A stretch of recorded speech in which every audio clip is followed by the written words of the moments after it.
O vídeo que nós vamos assistir agora trata basicamente sobre movimento estudantil e militância política nos anos 60. Quem vai apresentar essa história para a gente é a professora Marli de Almeida Viana. A professora Marli de Almeida Viana é professora do mestrado em História do Brasil da Universidade Salgado de Oliveira e é professora aposentada da Universidade Federal de São Carlos. Ela é autora de vários livros sobre esses temas. A professora Marli vai contar um pouco sobre essa história e de como esses temas estão envolvidos com a sua própria história de vida.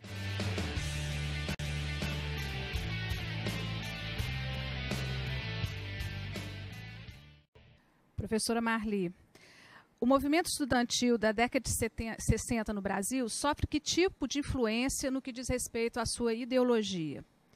E ainda, o movimento estudantil, com suas reivindicações, foi sempre apoiado pela Igreja, como no episódio do restaurante Calabouço, que foi fechado pela ditadura?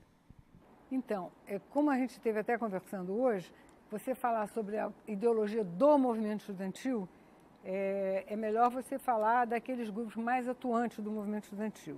Então você tinha, principalmente, uma influência grande do Partido Comunista e uma influência, já nos anos 60, uma influência grande da Igreja. Porque a Igreja, ela tinha organizada a Juventude Universitária Católica. Ela tinha a JEC, a JOC, a JUC, né? Teve um papel muito importante que foi desta juventude que saiu depois a Ação Popular, que nos anos 60 teve um papel muito importante e numericamente era bem maior do que o PCB, a influência dela, pelo menos aqui no Rio de Janeiro. Então você pode dizer que, em termos de ideologia política, eram principalmente a do Partido Comunista, que tinha muita expressão naquela época, e a da JUC e da AP ao mesmo tempo. Você tinha outros grupos. Você tinha o movimento Tiradentes, que era no CACO. CACO é o Centro Acadêmico Cândido de Oliveira, que era o centro acadêmico da Faculdade Nacional de Direito. Porque naquela época, vamos lembrar, eram as faculdades, as universidades federais que estavam no Rio de Janeiro, eram faculdades nacionais. Faculdade Nacional de Direito, de Química, de Medicina, de Filosofia, que era minha. Então, aqui lá no CACO havia um movimento Tiradentes que quem dirigia era o Brandão, que depois foi um assessor do Brizola nos anos 80.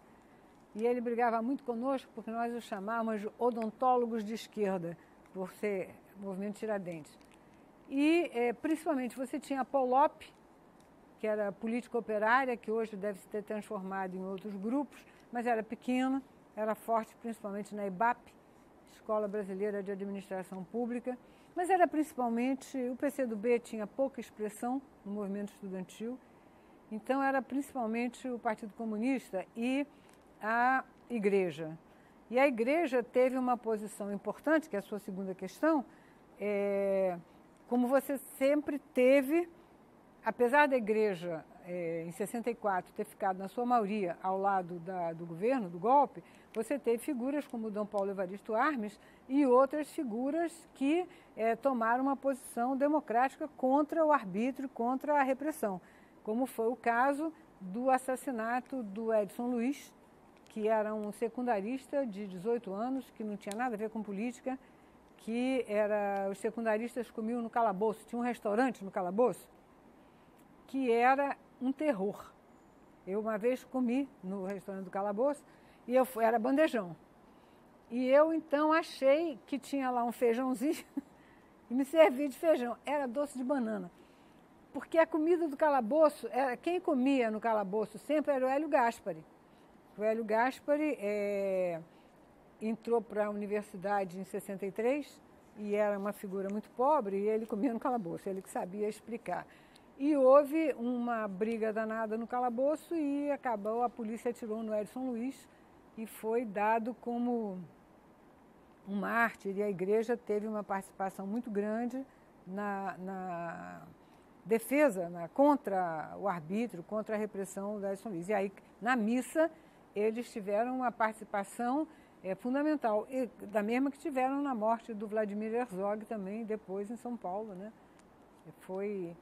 Então, havia, e também não vamos esquecer que nesse período pré-golpe, principalmente depois do golpe, você está começando a ter a estruturação das comunidades eclesiais de base, com influência muito forte da teologia da libertação. Professor Tiago Tavares, eu gostaria de saber, professora Marli Viana, em que momento houve seu encantamento com o Partido Comunista e como foi a reação da sua família sobre seu ingresso ao partido e ao movimento? Então, eu entrei tarde para a universidade. Eu entrei para a universidade, eu já estava com 24 anos. Geralmente as pessoas entravam, eu geralmente sou mais velha, 6 anos do que as moças da minha colega de universidade, 3 que os rapazes, porque entrei mais tarde. E quando eu entrei para a universidade, eu não era uma pessoa politizada, de nenhuma forma. A minha família era uma família muito tradicional, mulher não se mete em política, essas coisas todas. E em 60, em meados dos anos 60, nós tínhamos aqui no Brasil uma situação muito efervescente em política, né? É uma situação que eu comparo muito com o início dos anos 30. Você tem no mundo a descolonização, você tem um surto democrático, vamos dizer assim, como nenhum de vocês viveu. Quer dizer, naquela época, aquele início dos anos 60, que vem do governo Juscelino, foram anos de muita atividade política, muita discussão política. Nesse âmbito, veio a candidatura, veio a eleição para presidente da República, que do Juscelino tinha sido tumultuada, então vem e se candidatam Jango, como era Lott e Jango, de um lado. E do outro lado era Jânio e não me lembro quem era o vice do Jânio.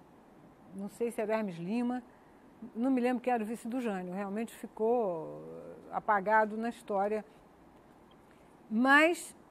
E eu comecei, essa movimentação era muito grande e eu estava muito interessada em participar de alguma coisa. Eu não tinha nada a ver com a universidade.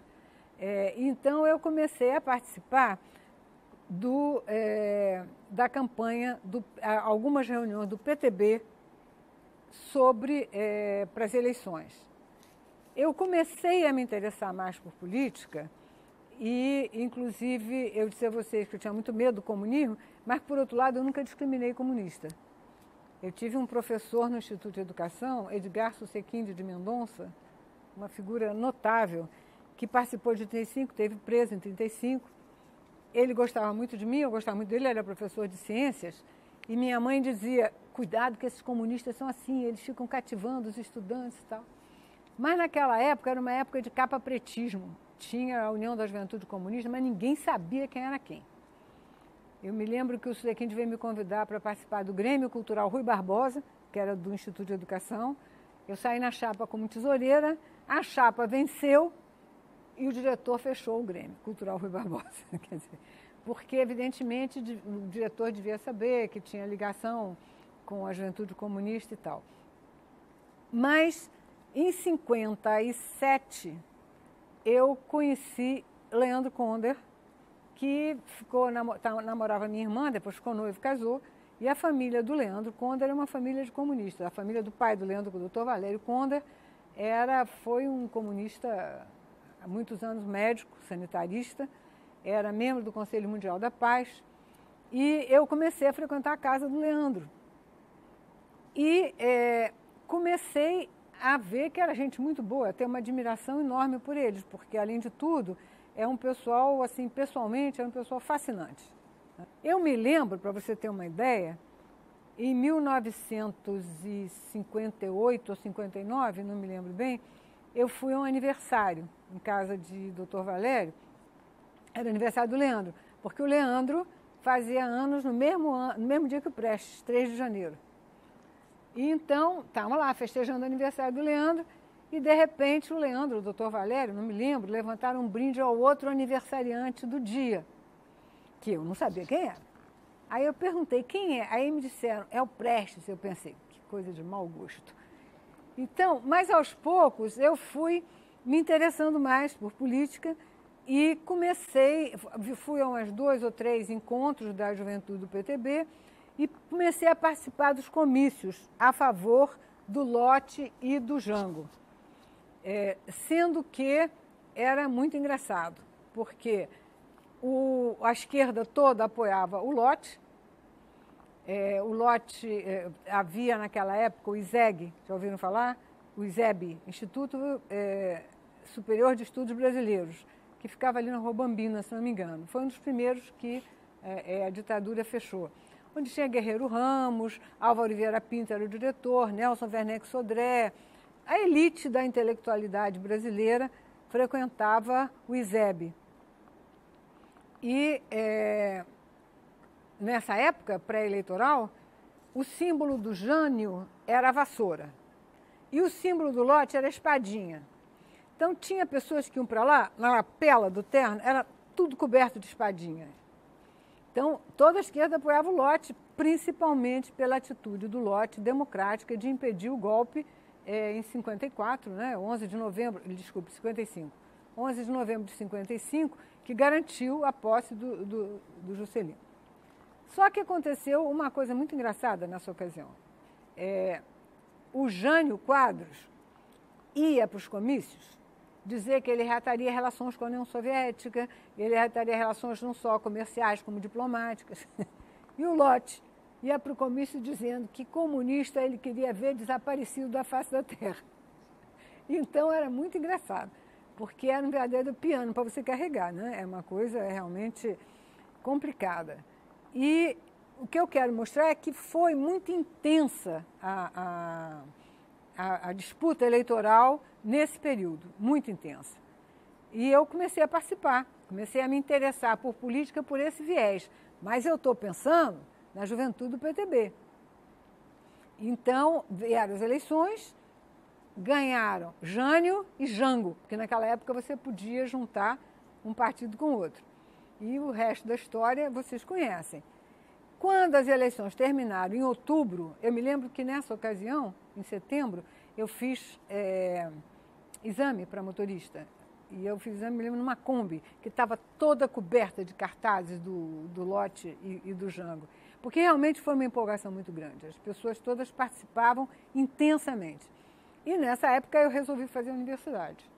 Então, eu me matriculei para fazer concurso para a Faculdade Nacional de Filosofia. Inicialmente eu ia fazer para Ciências Sociais, porque eu não sabia muito das coisas, não. Ciências Sociais me parecia mais abrangente. Então, Pedro Celso Shoa Cavalcante veio me convencer que Ciências Sociais, Sociologia, não está com coisa nenhuma, não é nada.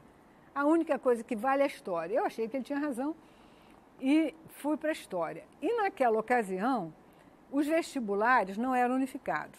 Cada universidade fazia o seu vestibular para a área a qual os alunos estavam se candidatando. E os alunos, os melhores alunos do curso de História, tinham um programa pré-vestibular gratuito na universidade. Então, eu fazia esse pré-vestibular na Filosofia. Então, estava lá Pedro Celso Shoa Cavalcante, Wilson Nascimento Barbosa, que eu citei hoje, que é professor, titular da USP. Pedro Celso está aposentado, ele trabalhou na UF e trabalhou nos Estados Unidos, ele fazia meio a meio. Enfim, os melhores alunos. E, evidentemente, que eles passavam para você uma influência política muito grande. Então, e eu sempre fui muito entusiasmada nas coisas que eu estou fazendo. Um belo dia me convidaram para participar de uma reunião do partido, me chamaram. Mas eu nunca tinha oportunidade de ir. Porque um dia eu cheguei para o Wilson era do partido, o Pedro Celso era do partido, Antônio Carlos Pinto Peixoto, que foi casado com a professora Maria Emília, que morreu há pouco tempo, e eu disse ao Wilson, eu estou pensando em me filiar à juventude do PTB. E o Wilson disse, você é doida, você tem que se filiar a algum partido, se filiar ao PC, que besteira é essa de PTB e tal. E aquilo ficou na minha cabeça. Um dia eu pude ir à reunião, e pedi filiação no final da reunião. Achei o máximo dos máximos. Achei que era aquilo mesmo que, como eu disse a vocês, eu tinha passado pela Caridade, tinha passado pelas Bandeirantes. Eu fui Bandeirante durante algum tempo, tenho medalha de mérito das Bandeirantes. E mas achava que no fim, sabe, não resolvia. E achei que o caminho para mudar a sociedade brasileira era aquele. Agora, se eu tinha alguma coisa de marxismo dentro da cabeça, não. Eu fiquei sabendo da existência de Marx nessa ocasião, porque tinha começado a fazer a universidade, era muito mais uma questão assim, emocional, sabe? Essa sociedade não é justa, tem que mudar, e o caminho para mudar está aqui, no PCB. E as melhores pessoas que eu conheço também estão aqui, são esses colegas meus, esse pessoal que está aqui. Primeiro e segundo ano da Faculdade Nacional de Filosofia, a gloriosa, FENEFI. A minha família, nesse primeiro momento, não. Meu pai já tinha morrido, né? Meu pai era oficial do Exército, ele morreu em fevereiro de 56. Ia fazer 49 anos, morreu bastante jovem. Ele teve um infarto, assim, repentino. Minha mãe ficava apavorada, mas não se metia muito. E nessa época eu estava casada, eu já tinha 3 filhos, o que acabou acabando com o meu casamento, mas enfim, não... Entre mortos e feridos, salvaram-se todos. Não houve, assim, essa opressão familiar. Depois minha mãe já estava muito habituada com o Leandro, a família do Leandro. Aliás, houve um episódio uma vez muito engraçado com o Dr. Valério Conder, depois do golpe. Do golpe, 64 até 68, quando ele morreu, ele foi preso 16 vezes. E uma das vezes ele foi preso, ele estava viajando. Aí saiu a manchete no jornal, preso conde comunista, porque o repórter ouviu Conder e entendeu conde. Então, preso o conde comunista. Meu nome é Sandra, sou aluna do mestrado e eu queria fazer 2 perguntas. Em relação ao movimento operário, a senhora estava comentando da aproximação deles com os partidos políticos e com a igreja. Esse movimento ele se distanciava das outras entidades? Movimento operário ou estudantil? Perdão, movimento estudantil, isso. Ele se distanciava das outras entidades governamentais, da sociedade como um todo, só se aproximava e só tinha algum tipo de vínculo com partidos políticos, de identidade em geral. E igreja, ou não, partia de algum outro nicho social, alguma força para o movimento em si? E uma outra pergunta que eu queria saber é se a preocupação que zoneava o movimento estudantil tinha a ver especificamente com algum tipo de mercado de trabalho, alguma preocupação que voltasse, que fosse endógena do movimento, ou não, era uma preocupação social mais abrangente, tinha algumas proposições mais abertas para a sociedade como um todo? Ou tinha algum tipo de preocupação assim um pouco mais interna deles, em relação ao surgimento de mais faculdades, de colocação em mercado, se isso de alguma forma alinhavava o movimento? Então, Sandra, a tua primeira pergunta foi se o movimento estudantil tinha algum outro tipo de engajamento, procurando aliança com outras forças que não o movimento operário sindical. O movimento sindical, principalmente, né? Você tinha um setor ligado à igreja, à JUC, que já tinha ligação com o movimento operário através da JOC, que era a Juventude Operária Católica. Então, essa ligação com o movimento operário. Em termos do PCB, a nossa preocupação de aliança era muito especificamente aqui no Rio com os sindicatos, com o movimento sindical. Já no Nordeste você vai ter, em Pernambuco, por exemplo, Alagoas, uma ligação do movimento estudantil nessa época com os camponeses, com o pessoal do campo. Camponês não é bem o termo, mas com o pessoal do campo. E com outras entidades da sociedade civil, como a Organização de Mulheres, mas entidades de esquerda. Por quê? A preocupação, e veja bem, eu estou falando muito a partir do grupo do PCB, porque você falar do movimento estudantil, o movimento estudantil era muito amplo. Então, o PCB, a JUC, a AP, todas as organizações políticas, elas representavam uma mínima parcela desse movimento estudantil, que tende a seguir aqueles que eles consideram mais corretos, sejam eles do PCB ou do que organização for.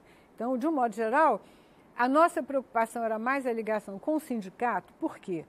Porque nós estamos acabamos o ano 60. Né? A minha experiência no movimento estudantil foi a partir de 61. Eu entrei para a universidade no início do ano de 61. Fiz o primeiro ano da Nacional de Filosofia.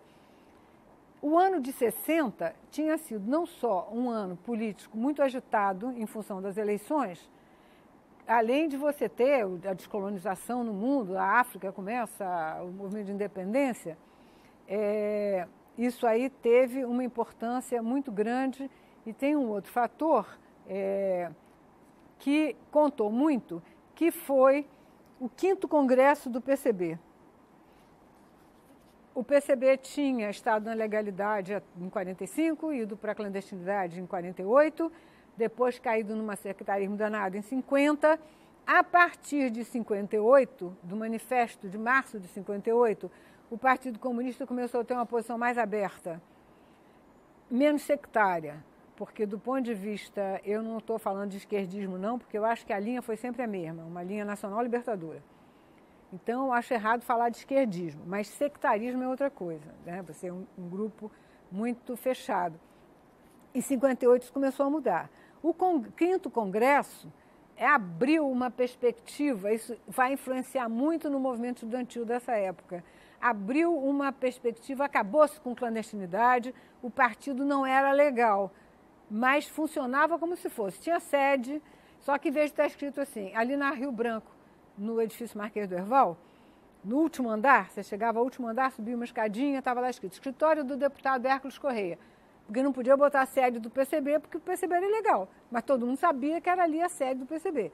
Nas eleições de 62, você tinha os candidatos pelo PCB, que eram pelo PTB, pelo PSB, porque não tinha Partido Comunista, mas estavam lá os cartazes, Prestes indica. Então, era praticamente uma legalidade sem ser legal.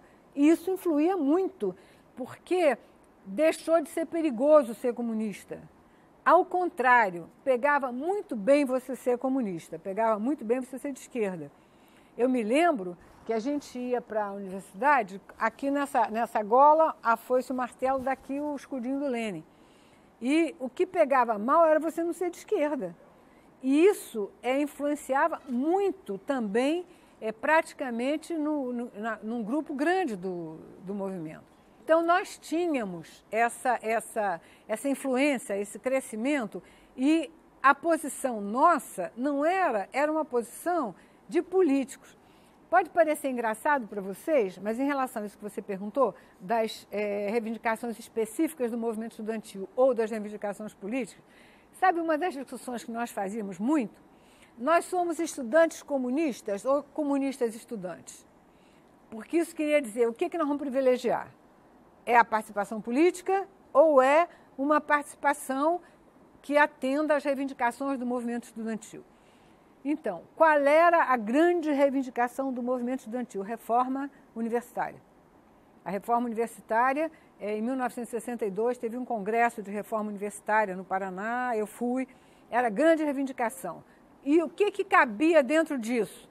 Acabar com a cátedra, participação de 1/3 dos alunos no conselho universitário. Nós fizemos em 62 uma greve que durou 2 meses, a greve de 1/3.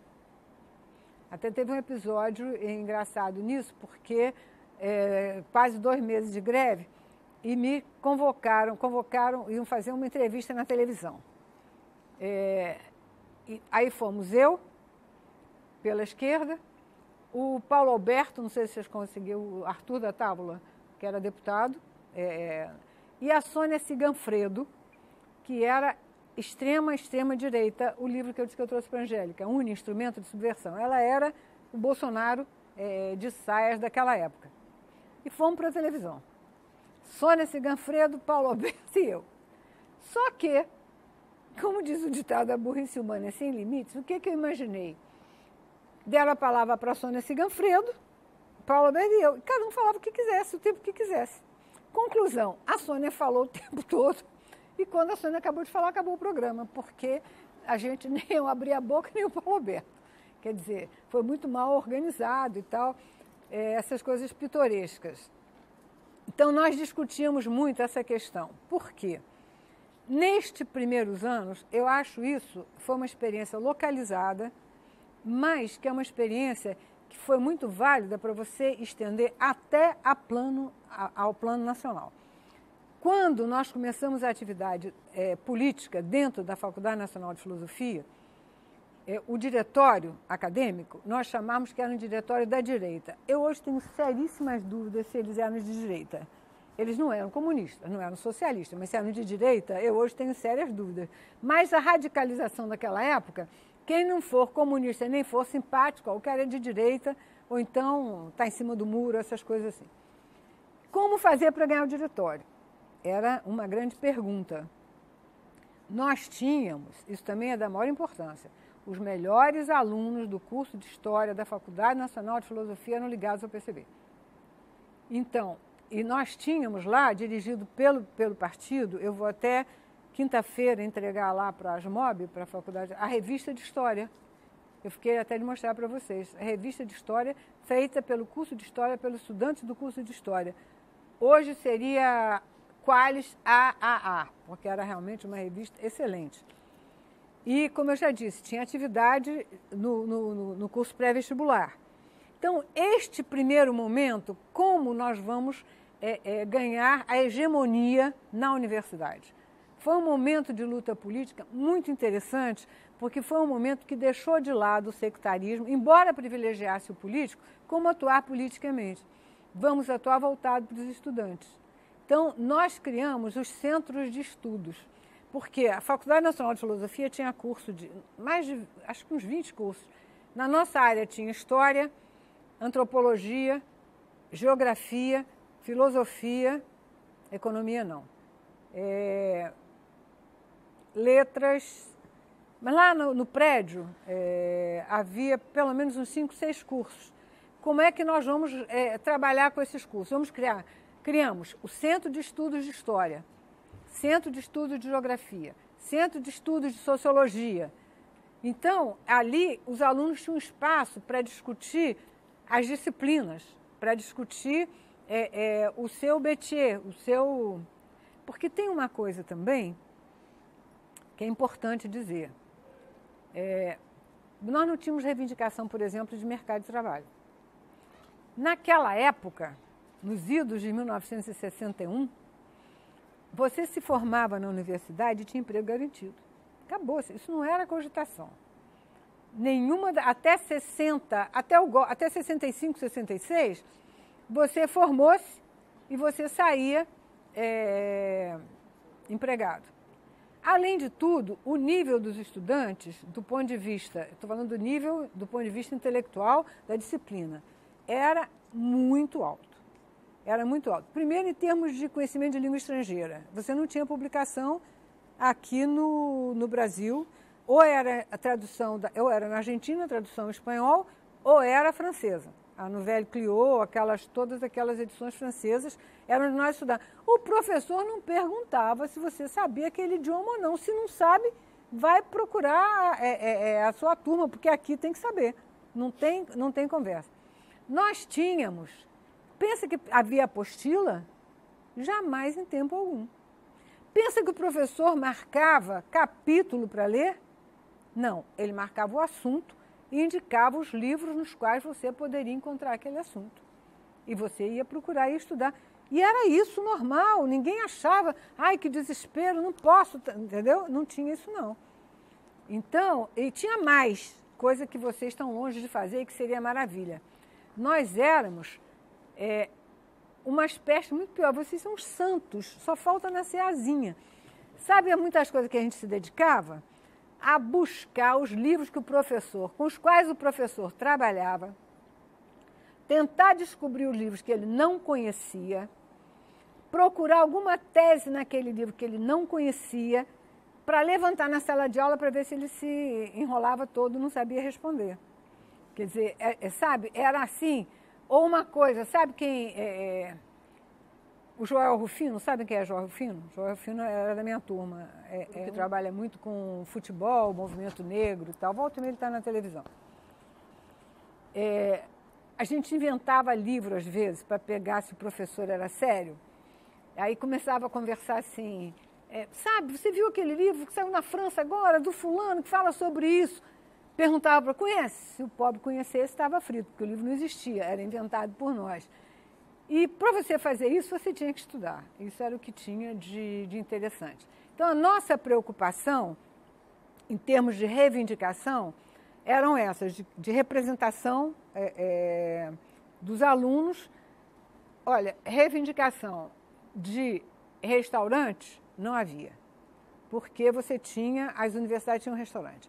Você tinha a Faculdade Nacional de Filosofia, que em comparação com o calabouço era nível altíssimo, finíssimo.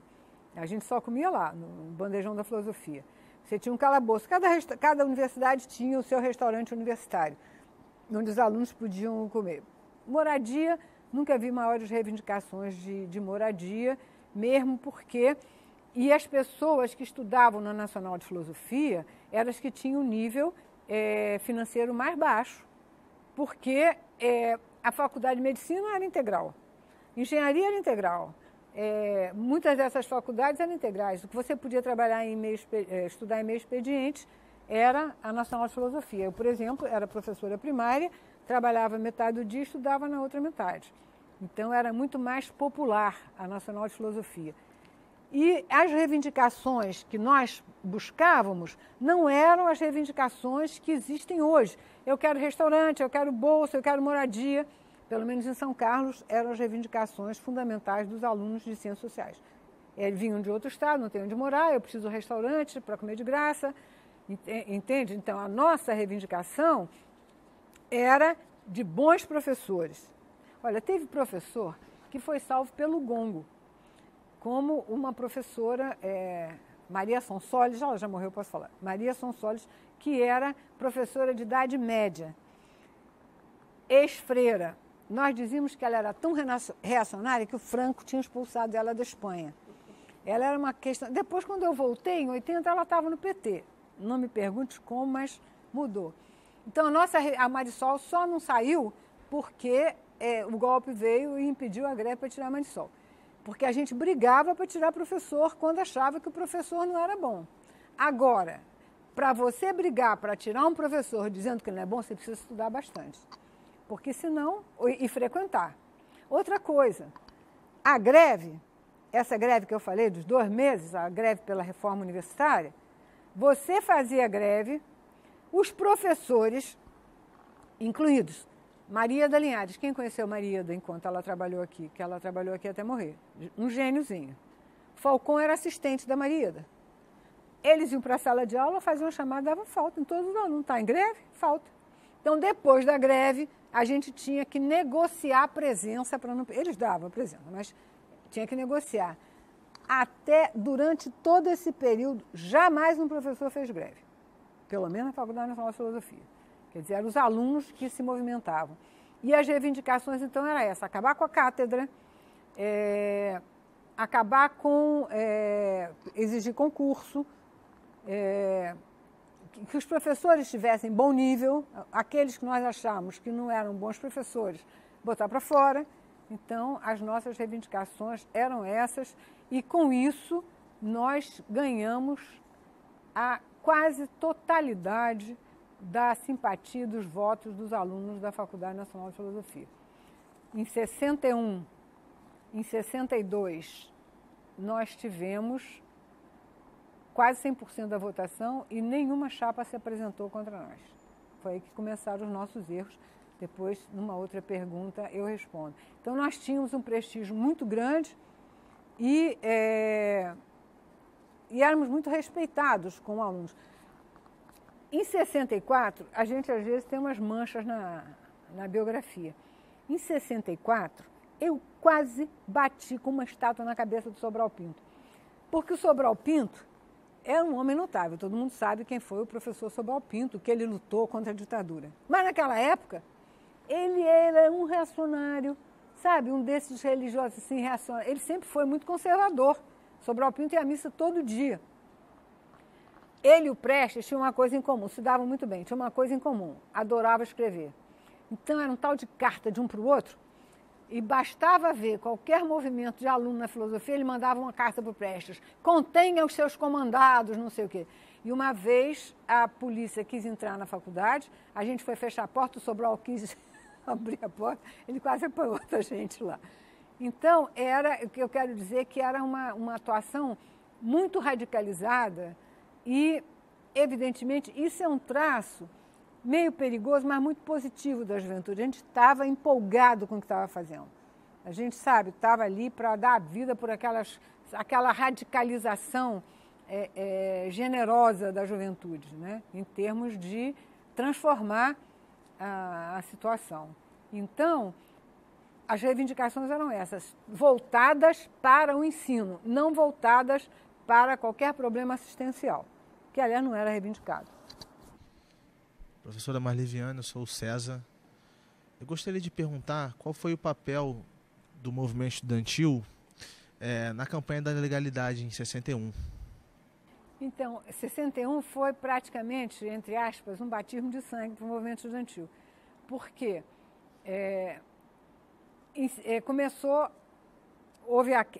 O Jânio renunciou no dia 25 de agosto de 61. Foi um dia do soldado. Ele foi ver a parada do soldado em Brasília, mandou o bilhetinho e ficou lá em Cumbica esperando que fossem buscá-lo em apoteose e não foram buscar. E foi um dos momentos políticos dessa época, um dos momentos gloriosos políticos do Partido Comunista, não foram muitos não, ele errou mais do que acertou, a meu ver. Mas um dos momentos que ele acertou muito foi na legalidade de 61. O Jango renunciou na hora do almoço, sei lá. À tarde, o PCB deu a palavra de ordem, posse do Jango, luta pela legalidade. O papel do movimento estudantil no Brasil inteiro, eu não sei, mas o nosso aqui no Rio foi absolutamente fundamental. A Faculdade Nacional de Filosofia era ali onde é hoje a Casa de Itália. Se você entrar na rua Presidente Antônio Carlos, primeiro quarteirão à direita, tem a Casa de Itália e a Maison de France. A Casa de Itália foi tomada pelos estudantes da Itália fascista na época da guerra, assim como o Clube Germânia foi tomado dos alemães pelos estudantes, foi a sede da UNE. Eram 2 prédios emblemáticos. A Faculdade Nacional de Filosofia era ali. Então, quando veio a ordem, o que nós fazíamos? 5 horas da tarde, 4h30 para 5 horas, é pertinho da Cinelândia, né? Íamos todos para a Cinelândia, todo mundo para a Cinelândia. Chegava na Cinelândia, era comício, manifestação, passava assim, 15 minutos chegava a polícia. Aí era gás lacrimogêneo para todo lado, todo mundo já sabia que tinha que levar um pano úmido para poder respirar, todo mundo saía correndo, evidentemente, porque eles usavam muita cavalaria nessa época. E isso foi no dia 21, dia 22, no dia 25, 26, 27, mas durante uns 4 ou 5 dias foi absolutamente fundamental a participação dos estudantes. Depois, a gente dizia que a gente ficou viciado em gás lacrimogêneo, que ia todo mundo para a Cinelândia para cheirar gás lacrimogêneo. E nessa ocasião, foi a primeira vez que eu fui detida, porque foi um fato pitoresco. Lembra aquela foto que eu mostrei para vocês, do jornal? Foi dessa vez. Nós tínhamos ganho o DCE da Universidade do Brasil. O DCE é o Diretório Central de Estudantes. Então, todos os diretórios das universidades tinham o comando do Diretório Central. Como é que nós ganhamos o Diretório Central de Estudantes? Nós não tínhamos maioria. Estava pau a pau o nosso pessoal e o pessoal do CACO, que não só tinha o movimento Tiradentes, como tinha o Osíris Silva, que era uma belíssima figura. Ele foi presidente, se não me engano, de alguma coisa relativa ao imposto de renda. Ele morreu há pouco tempo. Tinha várias pessoas que a gente achava que estavam do lado de lá, ótimas pessoas, democratas, enfim. E estávamos lá, sabe, se entrasse do jeito que estava, nós íamos perder a eleição, por um voto. E nossa candidata era a Liana, que era presidente do Diretório Acadêmico de Belas Artes. Aí o que se fazia? Isso era a tática do PCB, hein? Essa tática vocês não aprendam. O Antônio Carlos Pinto Peixoto, que eu já mencionei aqui, que foi casado com a professora Maria Emília. Naquela época, meninos, a Praia do Flamengo vinha até o muro que tem até hoje. Foi em 60 que o aterro começou a ser construído e começou a ser aberto o túnel Rebouças. Eu peguei o Rio de Janeiro sem aterro e sem túnel Rebouças. E então a Praia do Flamengo tinha murada e a água vinha ainda até ali. Aí o Antônio Carlos chamou, porque o Antônio Carlos não votava, o Antônio Carlos chamou um membro do CACO, que era voto no DCE, e disse, vem cá, adia um pouquinho a reunião, porque nós temos uma proposta de chapa, vocês na cabeça, a gente aceita vocês na cabeça, temos uma proposta de chapa. Aí ele disse, tudo bem, vão começando aí e tal. E o Antônio Carlos ficou conversando com ele até acabar a votação, que nós ganhamos, porque sem o voto dele a gente ganhava a votação. Quer dizer, isso fazia-se muito. Uma vez, ganhou-se o DCE da Guanabara da seguinte maneira. Chegava votação para o DCE. E o DCE era o DCE diretório, não, era UME, União Metropolitana dos Estudantes, que era dos estudantes secundaristas. E a gente ia para votar, deixava para votar a chapa da UME depois das 10 da noite. Porque aí aqueles colégios de freira, todo mundo ia embora, não ficava depois das 10 horas, a gente votava e ganhava. Mas teve uma vez que a votação era fundamental. E as freiras perceberam e resolveram ficar até o fim. Hoje não sai ninguém. Na Uni tinha acho que era um mendigo, que nós chamávamos de Gomulka, porque ele parecia muito com o primeiro secretário do Partido Comunista da Polônia, que era Gomulka. Ele tinha apelido de Gomulka. Aí, o Givaldo Siqueira, que morreu também há pouco tempo, que era do CACO, depois foi dirigente do PPS. E o Antônio Carlos e aquela turminha chamou o Gomulka. Isso eram 10 da noite, 10h30 as freiras não iam embora. Ele chamou o Gomulka e digo, 5 cruzeiros para entrar no auditório.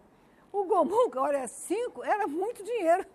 O Gomulka não pensou 2 vezes, ficou nu em pelo e começou a desfilar pelo auditório. Olha, as freiras foram numa debandada com as crianças embora. Então, nós tínhamos, às vezes, ganhávamos diretorias, mas nós não tínhamos o apoio da base, não. A gente ganhava muita diretoria, sim. Só que depois o pessoal deixava para lá. A União dos Escritores, na época de 40 para 50, não me lembro bem, foi ganha assim também. O PC tinha uma chapa, os que não eram a favor do PC tinham outra chapa, a outra chapa ganhou.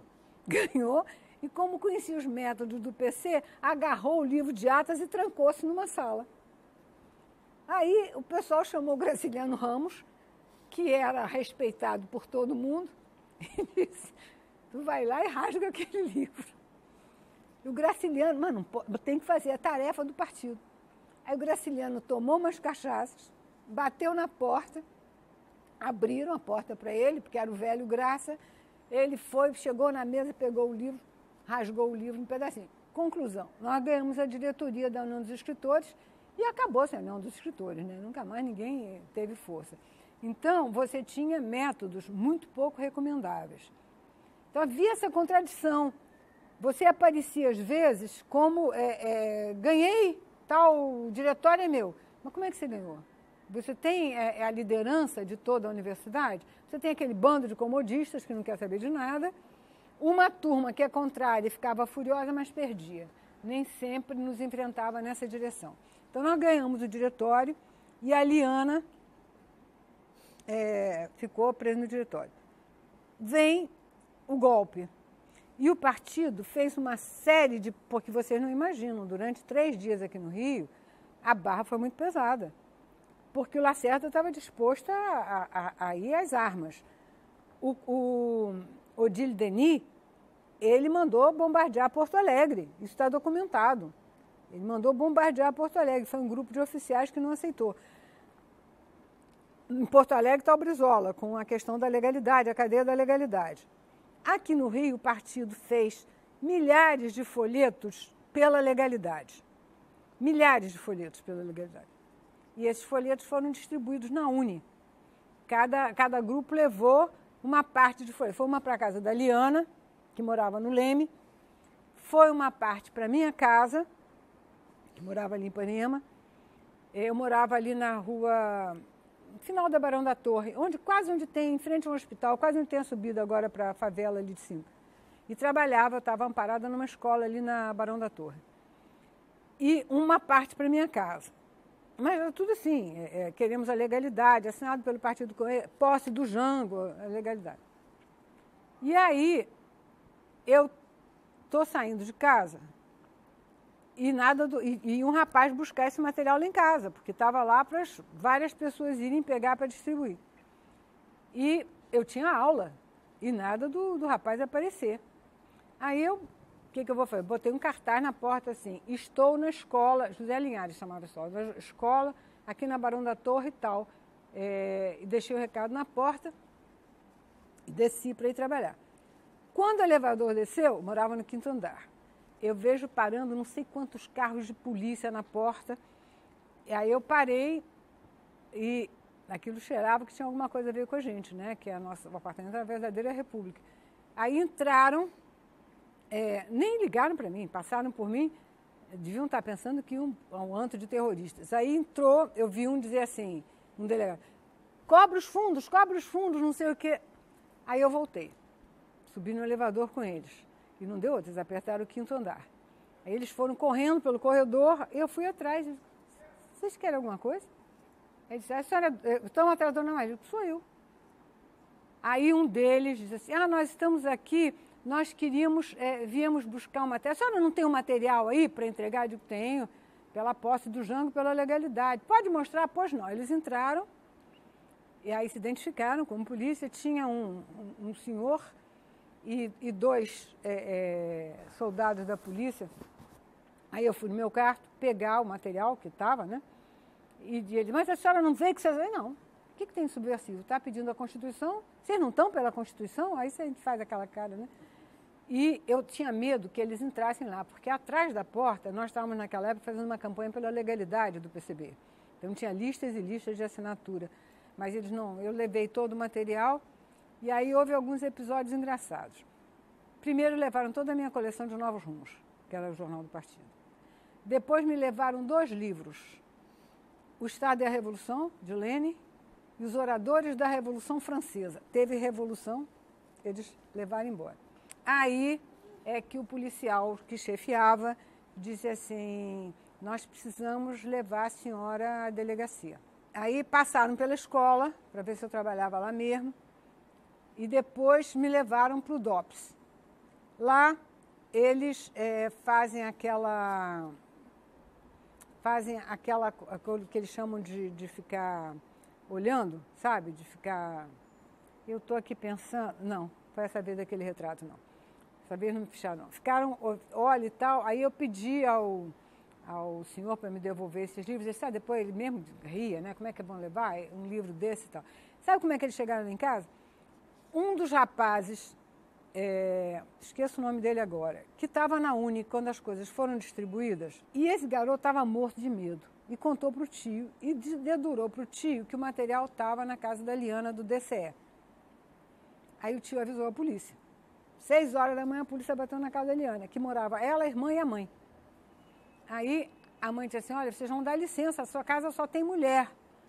Aí ele disse, pois não, aí ela gritou, Alfredo! Alfredo era o cachorrinho. E a polícia pensou que fosse algum homem, meteu o pé na porta e entrou. Bom, verificou que Alfredo era um cachorrinho, sentou-se na sala, sentado. Os 3 policiais, as mães da Liane, a mãe da Liane, a mãe da Liane foi oferecer café, tá. Aí entra o Mário Augusto. Mário Augusto é um brilhante médico, irmão do Afrânio, que foi um brilhantíssimo... trabalhou com Pitangui, operador plástico. Foi ele que operou o Lamarca, esse Afrânio. E sabem quem foi defendê-lo com unhas e dentes? Foi o Pitangui. Não aconteceu nada com a Afrânio por causa do Pitangui, teve uma atitude fantástica. Aí entra o Luiz Augusto, vê aqueles senhores bem vestidos, sentados na sala, conversando, tomando cafezinho, só pode ser parente. Vim buscar o material. Aí está aqui. Ele abriu 2 bolsas grandes, botou o material dentro quando encheu, esteja preso. Aí chegou o outro para pegar mais material e dentro do bolso pegar também na casa da Marli, endereço tal. Foi assim que chegaram lá. Aí fiquei uns 10 minutos no DOPS. Aí esse delegado, eu sou meio Palermo, ele disse assim, eu vou lhe levar em casa. E assim, vai me levar em casa, porque olha o pensamento que a gente tem às vezes. Eles me trouxeram, agora tem que levar. Muito bem, foi impecável. Quando foi chegando, ele disse assim, eu gostaria de lhe convidar para jantar. Não, mas ele não passou disso não. Então vou lhe dar um conselho, hein? Diga aos seus amigos para saírem da Cinelândia que hoje a gente vai atirar para valer. Aí ele foi embora e eu fui para a Cinelândia. Não atiraram para valer, não. E aí, pronto, as coisas... Mas foi uma posição muito correta do partido. E foi a partir desta posição que você teve um levante no Brasil inteiro pela legalidade. E o Exército fechou com a gente. Quer dizer, foi a campanha do Brizola pela legalidade. E aqui no Rio, que é a maior unidade militar, o pessoal de direita que queria impedir a posse do Jango não levou. Não levou, mas estavam, como disse depois o Costa e Silva, nós estamos aqui de alcateia. Né? Você sabe que o Costa e Silva disse uma vez essa frase, é verdade. Os comunistas que tomem cuidado que nós estamos aqui de alcateia. Ele quis dizer que estavam de atalaia, ele disse que estavam todos de alcateia. Então, sobre 61, eu acho que o papel do movimento estudantil foi bastante grande. Porque o movimento estudantil, ele tem um papel importante, mas não passa disso. Que é um papel de vanguarda no sentido militar, vai na frente. Porque o movimento estudantil, ele é jovem, generoso, descompromissado com uma questão de classe muito fechada, ele pode ser filho de grandes banqueiros e de grandes industriais, ele, enquanto estudante, ele tem uma posição um pouco independente. É até interessante isso. Na medicina, a maior quantidade de militantes que nós tínhamos eram da medicina. Militantes incríveis, até o 6º ano. 6º ano ele já começa a fazer residência, né? Aí já vai mudando de posição.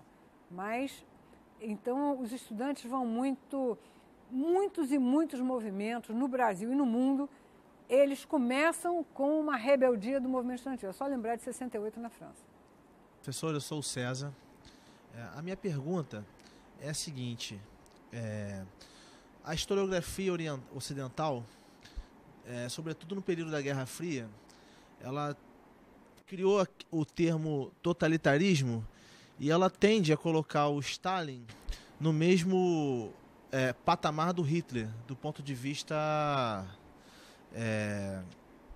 de serem tiranos, por assim dizer. A senhora morou na União Soviética, né? A primeira pergunta que eu digo, que eu faço para a senhora, é a seguinte: se a senhora concorda com esse termo, totalitarismo, e se a senhora, qual a importância do Stalin para o desenvolvimento da União Soviética?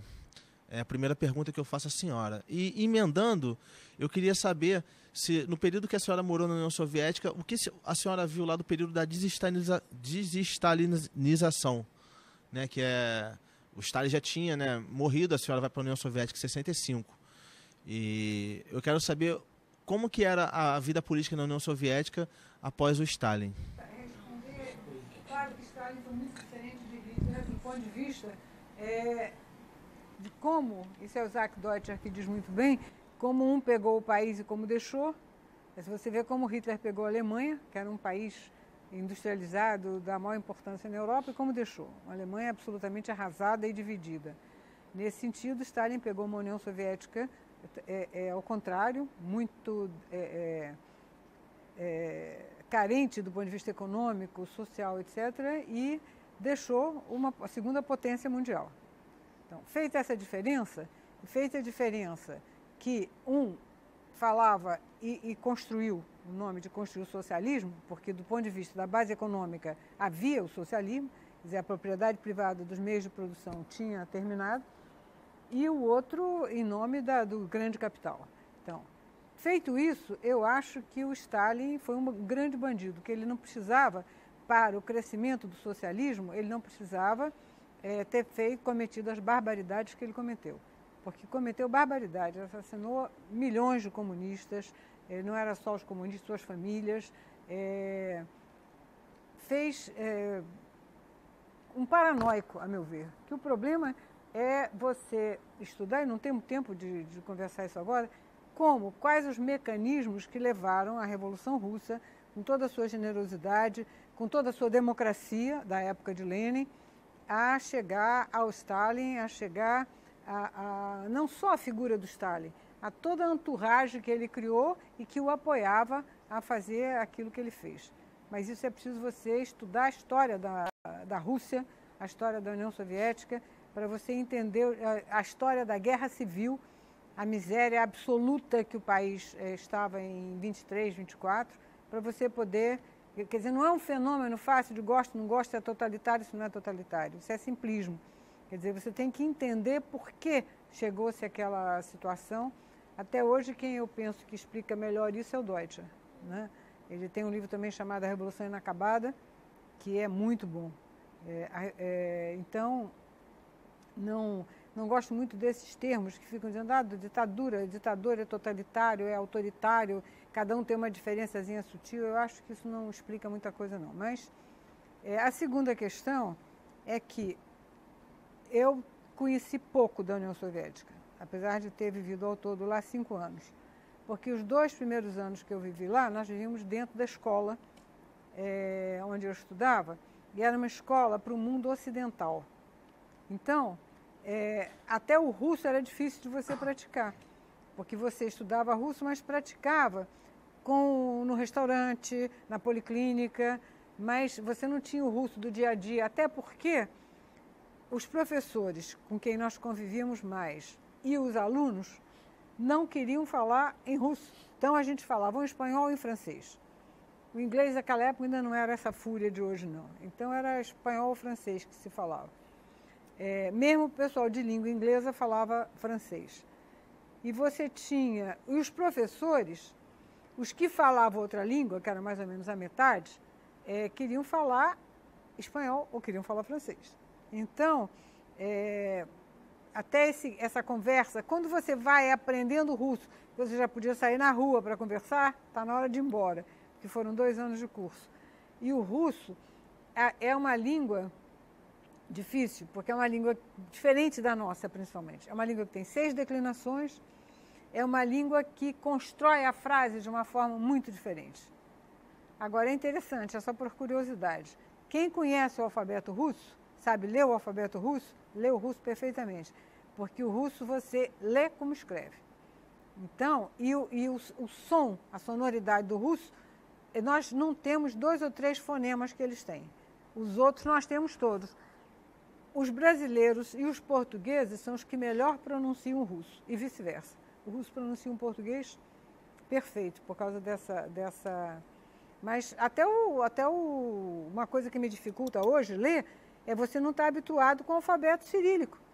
Então você vê lá o P, não, mas não é PR. Você vê lá um H, não é H, é N. Você vê, então as letras são diferentes, você precisa estar habituado. O C não é C, é S.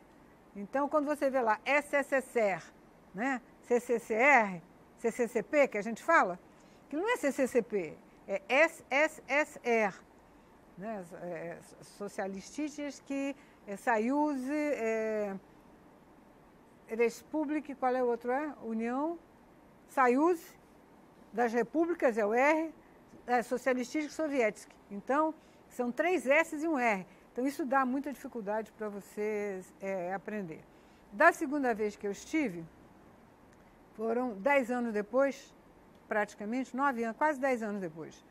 E meu russo tinha piorado muito, porque da primeira vez a gente tinha 4 horas de russo por semana, então tinha aquela convivência, aquele som. Mas também era uma vida muito restrita, a gente vivia muito em grupo, ou com espanhóis, com estrangeiros, ou com o russo. Você perguntou sobre o degelo, né? O Stalin tinha morrido em 53. Quer dizer, em 56 já tinha havido, o Khrushchev já tinha feito a denúncia dos crimes de Stalin, isso já... Isso influiu muito no Brasil, porque aqui ninguém respeitava a direção, estava na hora de criticar tudo. Mas lá, aqueles anos todos de terror, porque era terror, você dizia uma coisa hoje, podiam não gostar, alguém te caguetar, as pessoas tinham muito medo de falar. Na época do Stalin, você manter relação com o estrangeiro podia te levar a um campo de concentração a ser fuzilado.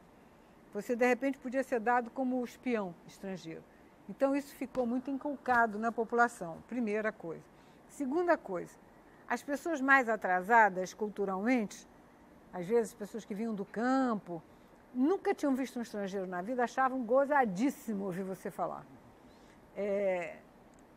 Os negros lá, que começaram a aparecer depois para ir estudar, uma vez um garotinho chegou e começou a passar a mão assim no negro que estava na nossa delegação, né, para ver se era tinta, se saía. Porque ele nunca tinha visto um negro na vida. E uma vez aconteceu, não sei se eu contei para vocês, uma coisa muito, numa parada de 1º de maio, não sei se foi 1º de maio ou 7 de novembro, entrou um general africano, mas era um homem altíssimo, negro, altíssimo, com uma farda toda enfeitada, e aí tinha um senhor do meu lado com o garotinho. Aí o garotinho gritou, Papa, eta fascista? Porque ele achou tão estranho, ele perguntou, esse que é um fascista? Porque ele achou que aquela parafernália toda era uma coisa esquisitíssima, devia ser parecido com um fascista. Então, era um pessoal muito, primeiro lugar, muito com pouca convivência com o estrangeiro, né? E muito desconfiado do estrangeiro, além disso. Por outro lado, a União Soviética ajudava quase todos os países do mundo, né? Não só Cuba, como todo mundo sabe, como ele ajudou a África, como ele ajudou quem não devia, o Nasser cansou de ajudar, o Sukarno, enfim. E havia também uma certa, aí com razão, uma certa má vontade com o estrangeiro, porque o estrangeiro tinha lá privilégios que eles não tinham. Por exemplo, tinha lá uma loja chamada Berioshka.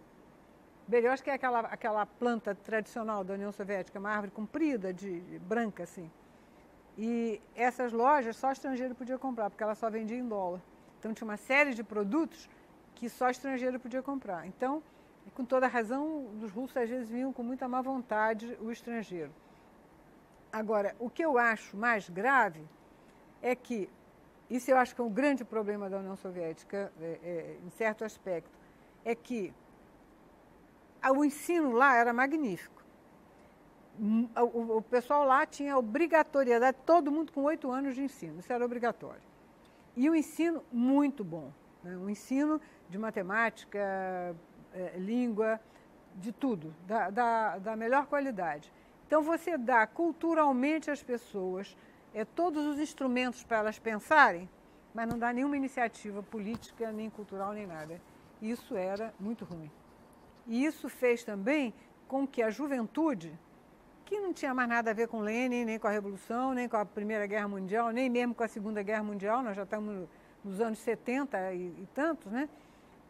30 e tantos anos depois, que tinha uma mentalidade que era assim, para eles, você viver num país, pleno emprego, você tinha médico, educação, segurança absoluta. Se você briga na rua e tira sangue, são 2 anos de cadeia. Não precisa matar, não. Brigou, se saiu sangue, são 2 anos de cadeia. Era engraçadíssimo. Uma vez eu peguei um micro-ônibus e o chofer não quis chegar ao micro-ônibus. Nevava que era um desespero. O chofer não quis levar o micro-ônibus para o ponto. Então o pessoal estava na neve e um senhor entrou furioso. Aí está o chofer e o senhor sentou-se no primeiro banco atrás dele. Os 15 minutos que eu andei, eles foram se xingando, porque dizem, se não tem grande conhecimento, que os maiores palavrões e imprecações do mundo são em língua russa.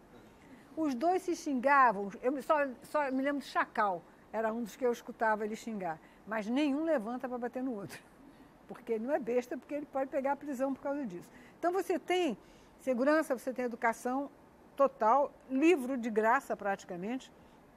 Uma vez eu fui à policlínica comprar uma penicilina e um antibiótico, e puxei uma nota de 10 rublos. A mulher ficou furiosa. Você está pensando que eu tenho troco para isso? Porque custava assim 4 copeques, 5 copeques, que é o centavo lá, entendeu? Então, a ideia deles era a seguinte, que o Ocidente era tudo isso mais lojas magníficas, produtos de todo jeito, carros maravilhosos, entendeu? Lá as russas viviam com uma sacolinha de fechar na bolsa. Viu fila, parou. Chegou algum produto, isso já na década de 70, que já tinha começado a melhorar muito. Nos anos 60, ainda conheci muita gente que dividia apartamento. Então, você tem um apartamento de 3 quartos, você tem 3 famílias morando. Na década de 70, você já não via mais isso, porque a construção era uma coisa assim incrível, né? Mas ainda você tinha carência de muita coisa, porque o socialismo na União Soviética, ele dividiu a miséria, né? A verdade foi essa, foi uma construção a partir de uma sociedade muito acabada com a Primeira Guerra Mundial e depois com a Guerra Civil. Meu nome é Bruno, estudante do curso de mestrado de História aqui da Universo. Eu gostaria de saber como a senhora conheceu o Luiz Carlos Prestes. Olha, ver o Prestes eu já tinha visto algumas vezes. E visto assim, naquela época, tinha acabado de haver a denúncia do culto. O que pegava bem não era você ficar endeusando ninguém, não. Era você ficar, direção, eu vou criticar. Mas eu comecei a ter maior ligação com ele depois, já no exterior. Aqui, até o golpe, enquanto ele esteve aqui, eu tive poucas vezes, ouvi poucas vezes em reunião de partido, principalmente. No Congresso de Organização em 62, em São Paulo, ele estava lá, foi uma briga incrível com... Me lembro desse congresso, uma das coisas pouco que eu me lembro era da briga do Marighella com ele. Marighella levantou assim, parecia que ia... Marighella era um homem altíssimo, parecia um índio. Então era assim uma militante de base que está vendo lá o chefão, o poderoso chefão. Mas depois em Moscou é que eu comecei a ter uma ligação maior com ele nos anos 70. Eu fui para a direção do partido e estava sempre reunida com ele. E como eu era muito amiga da filha dele, nós tínhamos também outro tipo de relação, uma relação mais pessoal, dele à minha casa e à casa dele. E quando ele voltou, depois da anistia e depois que eu já tinha saído do partido e ele já tinha rompido, aí a ligação ficou uma ligação puramente de amizade. A gente estava, pelo menos uma vez por semana, a gente estava junto. Eu encontrava muito com ele na casa de Anitta, da filha dele. Algumas vezes ele foi à minha casa. E era uma pessoa, engraçado, uma figura que, por um lado, era a figura do general. Era um general, nunca perdeu a postura militar de general. Mas, por outro lado, a pessoa da idade, da geração dele, que eu conheci com o maior respeito pelas mulheres. Eu tenho a impressão que as mulheres representaram um papel muito importante na vida dele. Foi a mãe dele, as irmãs, depois a Olga, né? Depois a filha. Então ele era uma pessoa que tinha uma deferência especial pelas mulheres. Por exemplo, ele ia almoçar na tua casa, acabava o almoço, ele levantava da mesa, ia para a cozinha lavar o prato, mas ele não fazia isso, não era uma questão demagógica, não, ele fazia isso, era da natureza dele. E uma pessoa muito, muito boa, muito doce nesse sentido. E contrasta muito com essa personalidade dele, assim, muito... Não era autoritária, não, era uma postura de oficial. Ele tratava a maioria das pessoas com quem ele não tinha uma relação pessoal, ele tratava, eu não quero dizer como subalterno, mas, por exemplo, sabe, os oficiais superiores não têm ajudante de ordens? Era como se fosse ajudante de ordens dele, sabe? Sempre teve essa postura militar.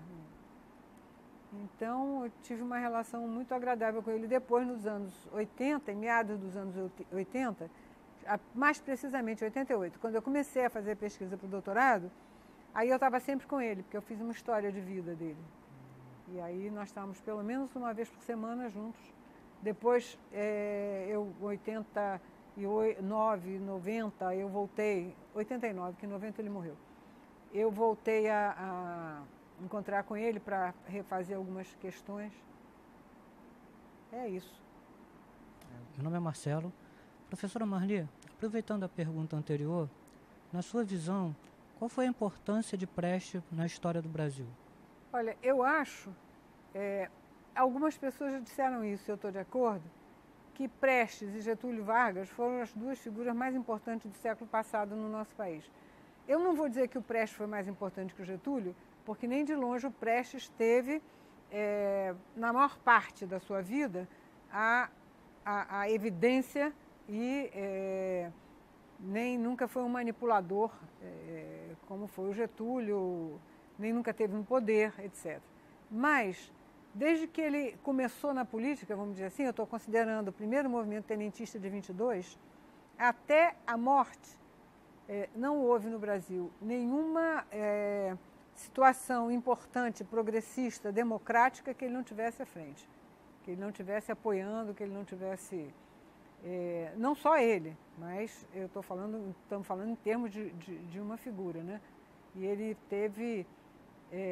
se vocês não fazem ideia, só se vocês pegarem os jornais da época, de como a sociedade brasileira via Prestes.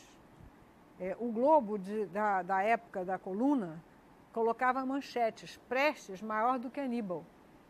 É porque o brasileiro não dá a menor importância aos seus feitos. A maior marcha da história da humanidade foi de Alexandre o Grande. A segunda foi a de Luiz Carlos Prestes. Aníbal, quando atravessou os Alpes, aquela história com os elefantes, a marcha é menor do que a do Prestes. A marcha de Mao Tse Tung é menor do que a do Prestes. Sabe? Foi a segunda grande marcha da história. Ele era... todos os elogios que vocês possam imaginar, ele recebeu desse país. Em 1930, 29, melhor dito, que foi um ano eleitoral no Brasil, foi a disputa entre Getúlio Vargas e Armando de Salles Oliveira para a sucessão de Washington Luiz, Prestes o tempo todo esteve na frente nas pesquisas eleitorais, ele não era candidato. Ele teve, isso o Domingos Meirelles mostra muito no livro dele, Os Órfãos da Revolução, dá lá. Todas as pesquisas eleitorais para a presidência da República, o Prestes estava lá no alto. Em 45 ele foi eleito senador com a maior votação que algum político já teve no Brasil. Não sei se já foi superada hoje em dia, proporcionalmente, evidente, né? Não vamos esquecer que o Jânio Quadros, que teve uma votação espetacular, teve 6 milhões de votos. Então, essa figura, a marca da figura dele é importantíssima na história do Brasil. Em todos os acontecimentos da história do Brasil, ele esteve presente e com um papel mais digno do que a maioria dos políticos, sem dúvida nenhuma. Professora Marli, eu me chamo Miriam, sou estudante do curso de mestrado em História aqui da Universo. E entre as décadas de 1960 e 70, a senhora esteve 2 vezes na União Soviética. E ao voltar para o Brasil, nós já vivíamos um período da ditadura militar. Eu gostaria de saber se a senhora teve que mudar de nome, viver de uma certa forma, de uma maneira clandestina, por razões de perseguições políticas. Olha, da primeira vez que eu fui, já estava no regime militar. Eu saí, inclusive, bastante por causa disso, né? Porque depois da vaia que o movimento estudantil deu ao Marechal Castelo Branco na inauguração do Fundão, a perseguição ficou muito maior, eu saí a primeira vez por causa disso. Quando eu voltei, em 67, agora é preciso lembrar uma coisa, nesse período eu já não morava legalmente, mas eu trabalhava legalmente. Todo ano de 64 eu trabalhei na escola primária, eu dava aula em Ramos, escola Roquete Pinto. E a perseguição aqui no Rio de Janeiro, que foi diferente conforme o Estado, ela pegou muito aqui operário, soldado, marinheiro, mais intelectual, estudante, profissionais liberais. Não houve uma perseguição muito brutal em cima deles, não. Então, eu já contei, o doutor Valério Conder foi preso 16 vezes dessa vez. Nenhuma delas foi maltratada. Quer dizer, entre parênteses, quando o Nelson Werneck Sodré foi preso, que ele foi para Fortaleza, teve preso no Forte Copacabana, o Geisel, começaram a surgir notícias de tortura. E o Geisel, então, foi encarregado de ir às prisões para ver se estava havendo tortura. Ele chegou à Fortaleza foi no Forte Copacabana, se não me engano, que ele estava preso. E perguntou a ele, o senhor tem sido... falta-lhe alguma coisa? Porque, claro, um general preso numa unidade militar, estava sendo bem tratado. E aí o Geisel perguntou a ele, falta-lhe alguma coisa? Falta tudo. E o Geisel, mas como tudo? Me falta liberdade. Quer dizer, então, era isso mesmo. Mas, quando eu estou dizendo não eram perseguidos como os outros eram assassinados, torturados. Mesmo quando eu voltei em 67, até havia pessoas que brincavam. Nós estamos na época do refrigério. Por exemplo, em 65, já no golpe da ditadura militar, nós tivemos 2 episódios muito interessantes. Um foi o show Opinião. O outro foi o filme Os Companheiros, que eles levaram no cinema Paissandu, que foi um espetáculo assim incrível. Agora, quando eu voltei em 67, setembro de 67, havia um clima de distensão no país. Era o Costa e Silva, e havia um clima de... Parecia que as coisas iam se ajeitar, viriam eleições, e foi a época da Marcha dos 100 mil, que foi em 68, meados de 68. Houve a greve de Osasco. Então, isso até o AI-5. Então, até o AI-5, eu morava, ninguém sabia onde eu morava não era aberto, não. Mas eu circulava, por exemplo, eu ia à casa da minha mãe, meus filhos estavam com minha mãe, eu ia lá todo dia. Então, havia uma certa facilidade de locomoção para certas camadas da população. Depois do AI-5, não. Aí depois do AI-5, as coisas ficaram muito mais pesadas, a perseguição foi muito maior, a clandestinidade foi muito mais rigorosa. Agora, é um horror você viver na clandestinidade, é evidente. Mas, houve uma vez que eu mudei de casa 2 vezes num mês. Quer dizer, com a quantidade de livros que vocês sabem que eu tenho, não era uma facilidade. Mas há 2 questões interessantes para serem levantadas aí, sem de jeito nenhum minimizar a perseguição que era feita a todo mundo que era de esquerda ou contra o regime. Mas a ditadura tinha um escalonamento de prioridades. O PCB não era prioridade. O PCB não entrou na luta armada. Achava que a luta armada era um erro, que não havia forças para isso, que era um engano político. E eu acho que tinha toda a razão, né? Já disse alguém, os especialistas militares sabem, que a guerra é um prolongamento da política. Se você está absolutamente derrotado politicamente, como é que você vai pegar em armas? Esse é o grande problema. Você pega em armas... Eu não estou criticando quem pegou. Quem cometeu esse erro político pagou com a vida, em 80% dos casos, e não sou eu que vou criticá-los, acho que foi uma juventude de uma generosidade incrível, mas acho que o PCB acertou quando em não pegar em armas. Há pessoas que dizem que era possível resistir no momento do golpe, mas eu estou falando depois, quando começou a luta armada de uma série de grupos, que acharam, com alguma razão, que não havia espaço político para você se opor à ditadura, que só pegando em armas mesmo. Eu acho que o PCB tinha razão quando achou que esse não era o caminho.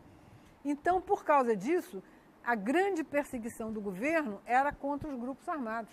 Era contra o PCdoB, que fazia luta armada, foi a guerrilha do Araguaia, eles que organizaram, era o Marighella na NL, eram os outros grupos todos, Molina, Colina. Quem faz um levantamento muito bem feito desses grupos é o Jacob Gorinder, no livro dele, Combate nas Trevas. Faz um belo levantamento de todos esses grupos, que é difícil mapear.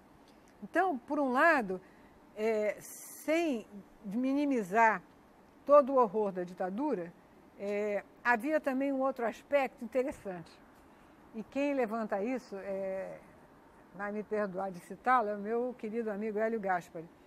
O Hélio dizia assim, se ele trabalha bem na clandestinidade, se ele tem a sua casa segura, ele dorme sossegado. Agora, aquelas pessoas que são de esquerda, que têm uma posição conhecida da ditadura e que estão legais, a qualquer hora podem bater na tua porta e te levar. Você não tem uma noite que você durma tranquilo, porque você está sempre vulnerável, o que também é verdade. Quer dizer, as pessoas que lutaram, que trabalharam, que ajudaram e que, ao mesmo tempo, não estavam na clandestinidade também sofreram muito, é um terror. Eu me lembro que quando a Globo levou aquela série muito bem feita, Anos Rebeldes, vocês viram? Os meus alunos em São Carlos ficaram maravilhados. Então, o suspiro era esse, que pena que eu não tenha vivido naquela época. Eu digo, olha, felizmente vocês não viveram naquela época. A situação ficou muito pesada em cima do partido, começou em 72, quando eles prenderam e mataram o Celito Guedes, irmão do Armênio Guedes, e aí denunciou-se, havia um agente infiltrado no partido, chamado de agente Carlos, daqui a pouco eu me lembro do nome dele, não sei que fim levou. Era um homem que era do partido desde 17 anos de idade, todo mundo tinha muita pena, Adalto, tinha muita pena dele, que ele tinha um câncer de intestino, e era informante da CIA e dos órgãos de segurança no Brasil há muito tempo. Por causa dele caiu muita gente. Foi uma primeira queda assim, direta em cima do partido. Logo, pouco antes dele cair, o Prestes saiu do Brasil. E acho que a polícia sabia onde o Prestes estava. Não prendeu o Prestes porque era um abacaxi ter o Prestes preso na mão. Porque o Prestes sempre continua a ser o Prestes. É melhor ter o Prestes escondido, sem poder se mexer, do que ter o Prestes na cadeia, né? Isso aí era...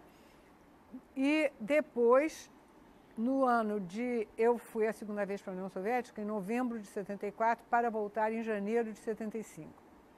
Aí, em janeiro de 75, eles já tinham liquidado todos os grupos da luta armada e se voltaram, então, agora para o partido. E aí, em 74, março de 74, foi a primeira grande razia em cima do partido. Eles mataram, desapareceram com umas 7 pessoas da direção do partido, da direção mesmo da cúpula do partido. Março, abril de 74. Todos esses nomes que vocês veem foram dessa época. João Macena, Luiz Maranhão, essa turma toda foi assassinada, depois se soube, brutalmente. Quando foi no início de 75, quer dizer, no ano de 74, com Geisel. Aliás, vou dizer uma coisa para vocês que pode ser espantosa. O Geisel torturou no governo dele e matou muito mais gente do que o Médici. Porque todo mundo diz assim, o Médici é o terror, o Médici é o grande bandido. O Geisel, foi muito mais gente torturada e assassinada no governo do Geisel do que do Médici. De todos os governos militares. E, se não me engano, o Hélio diz isso no livro dele. E aí eles voltou contra o partido, foi o ano de 74, quase todo. Em 75 foram presas várias pessoas da direção, em janeiro de 75, inclusive um desses livros que eu trouxe aqui, do Marco Antônio Coelho. Foi um que foi preso em 75, brutalmente torturado, e aí foi ordem para a gente não voltar. Foi por isso que eu fiquei mais tempo no exterior. Inclusive, em outubro, eles ainda mataram o Orlando Bonfim Júnior e o Liminha, que era um rapazinho do movimento estudantil. Depois, não sei se vocês viram um livro brutal que saiu de um desses torturadores que escreveu contando algumas coisas. Esse foi um dos que desapareceu naquelas casas que eles matavam, enfim. Então, aí é que a situação ficou. Aí eu não voltei mais. Quer dizer, eu saí no final de 74, eu peguei aqui anos de chumbo mesmo, que foram 69, 70, 71, 72, 73, 74. Foram anos bem pesados. Eu saí do Brasil na véspera da eleição que deu aquela vitória espantosa ao PMDB, que o Quércia foi eleito senador. Não sei se vocês se lembram. Eu me lembro que eu estava no avião para Buenos Aires e um rapaz do meu lado disse, quando é que você volta? Eu digo, não sei, vou passear. E ele aí me disse, vai perder as eleições? Ele estava injuriado porque eu não ia voltar para votar. Porque foi uma vitória, 74 foi uma vitória eleitoral fantástica. Foi quando o Fernando Henrique foi candidato, que começou a aparecer muito. Então, e como eu disse para vocês, eu penso que o Golbery realmente era um gênio. Ele costurou toda a distensão, vamos dizer assim, como é que era? A anistia lenta, gradual e... Segura. Não, era lenta, gradual e restrita. Quando a esquerda não botava mais medo em ninguém. Ele já tinha destruído a esquerda no Brasil. A gente vê hoje, né? O Partido Comunista virou PPS, agora nem mais PPS vai se juntar com vai se juntar com o PS, Partido Socialista, e os grupos de esquerda comunistas são grupos muito pequenos, muito estigmatizados, né? Lá vem eles com a mesma conversa, não sei o quê. Essa mesma conversa que se você pegar quais eram as reivindicações operárias da década de 20 e 30, era reforma agrária, igualdade social para as pessoas terem o que comer. Por isso que o salário mínimo de Getúlio fez tanto sucesso. Gente, o salário mínimo de Getúlio corresponderia hoje a uns 5 mil reais. Porque era um salário para uma família de um casal e 2 pessoas viverem com decência. Pagarem um aluguel, transporte, comida, escola para os filhos, que tinha escola pública da melhor qualidade, por sinal, e ainda previa lazer também. Você veja quanto você paga de aluguel por uma casa de 2 quartos hoje, condução, etc, etc, né? Então, eles desmontaram o Brasil, a meu ver. Acho que muita da apatia a toda uma geração, a de vocês já é uma das últimas, que não viveu nenhuma experiência democrática. Porque hoje, democracia é votar. Aliás, eu estou doida para passar essa reforma política que vai tirar o voto deixar de ser obrigatório. Que eles estão com uma proposta nessa reforma política, né? Porque na maioria dos países o voto não é obrigatório. Então, é um salve-se quem puder, é uma individualização, cada um cuida de si, né? As pessoas perderam muito a noção de solidariedade em todos os sentidos. Você viu o sindicato, o que virou? Aquela solidariedade sindical, as pessoas têm aquele orgulho de ter aquela profissão. Agora não, agora as pessoas desmontam. Que profissão? Você tem que ser multifacético, né? O bom hoje é você fazer 10 coisas ao mesmo tempo. O precarizado virou o normal, a terceirização virou o normal. E mesmo na universidade, eles acabaram com as turmas nas universidades. Eu não posso dizer para você se isso foi uma coisa politicamente pensada ou se foi uma macacação dos Estados Unidos. Mas, e preste atenção, qual é o linguajar hoje? Você paga os créditos, paga crédito, você está devendo tal disciplina. É todo um linguajar econômico, né, que não havia na minha época. Você tinha turma. Então, você fazia o vestibular, tinha uma turma que fazia os 4 anos da universidade, aquela turma. Era uma noção muito, muito importante. Outra coisa, isso sim foi uma recomendação da ditadura, isolar os campos universitários. Aqui no Brasil não fizeram muito, não. Porque aqui você tem o quê? O Fundão, né? Mas você tem centros urbanos. Você tem a Praia Vermelha, ali na Urca. Você tem ali o Largo São Francisco, o IFIX. Mas desmontaram muito. E as pessoas acho que ficam muito sem saber o que fazer. Né? Por exemplo, na minha época, aonde que passaria pela cabeça de alguém que uma escola particular fosse melhor que uma escola pública?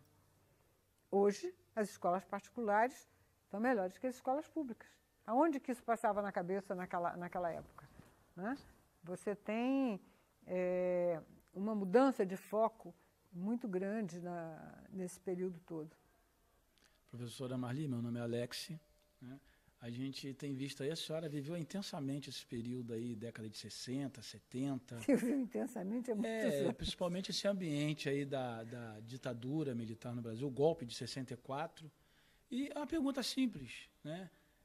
A senhora saiu do país por 2 vezes, passou para a clandestinidade, vivenciou, né, perda de vários amigos dentro desse meio. Agora, por que escrever 35 e não período da ditadura? É interessante essa pergunta. Não me ocorreu, nem me ocorreria muito hoje falar sobre a ditadura assim, com muito detalhe, porque não é fácil você falar quando muitas pessoas ainda estão vivas, né? Agora, por que 35? Eu não ia fazer, meu mestrado foi sobre história agrária. Lá em Campina Grande, já mostrei o livro para vocês. E a minha ideia, eu estava no grupo da Marieda, do Ciro Flammarion, o Chico Carlos, ele estava pensando em fazer um doutorado sobre história agrária do café no Vale do Paraíba Fluminense. E eu, então, como ia para São Carlos, eu estava pensando em fazer essa mesma história do Vale do Paraíba paulista. E tinha pensado nesse sentido, né? O mesmo tema eu não queria fazer, não, mas era dentro da história agrária, mas um tema bem diferente do mestrado. E eu cheguei aí a Campinas, que eu pensei em fazer com Peter Eisenberg, levei a minha dissertação para ele. Depois, para a USP, para o... esqueci o nome dele, agora me fugiu. Um professor de economia também. Eu cheguei a fazer concurso para Araraquara, na área de economia. Mas como saiu meu doutorado, eu desisti, depois fiz para São Carlos. Mas, então, estava nessa ideia de história agrária. Eu deixei minha dissertação, eles pedem para deixar a sua dissertação de mestrado, lá na USP. Então, vai para o departamento de história, os professores veem quem se interessa por aquela orientação. E o Jobson de Andrade Arruda, ele que ia ser meu orientador. E o Robson já estava assim com 12 orientandos, e a USP tinha colocado um limite, né? Tinha professor com 18 orientandos. Então, ele tinha colocado esse limite. A partir daí, quem foi me orientar foi uma outra professora, que era até da área de América. E, quando eu fui apresentar o projeto para ela, ela disse assim, quantos anos você dispõe? Eu estava em busca do tempo perdido, né? Eu e Proust. Já, com que idade que eu estava na década? Eu estava já com 50 anos feitos, nessa ocasião que eu fui para o doutorado. E eu, então, não queria perder tempo. Ela disse, você, para fazer esse trabalho que você está se propondo, você vai demorar muito tempo. Não tinha limite para o doutorado nessa época, não. Quem tinha pressa era eu. Porque você vai ter que percorrer essas cidades todas, várias cidades do interior, aqui, várias cidades, não provavelmente do interior. E essa documentação está ainda muito em escrita paleográfica, não vai ser fácil, isso vai demorar muito tempo. Você não pensaria em outro tema? E 35 estava na minha cabeça por vários motivos. Pela história do Prestes e da Olga, e porque, aí vai uma coisa muito pessoal com o inconsciente. Meu pai era oficial do Exército.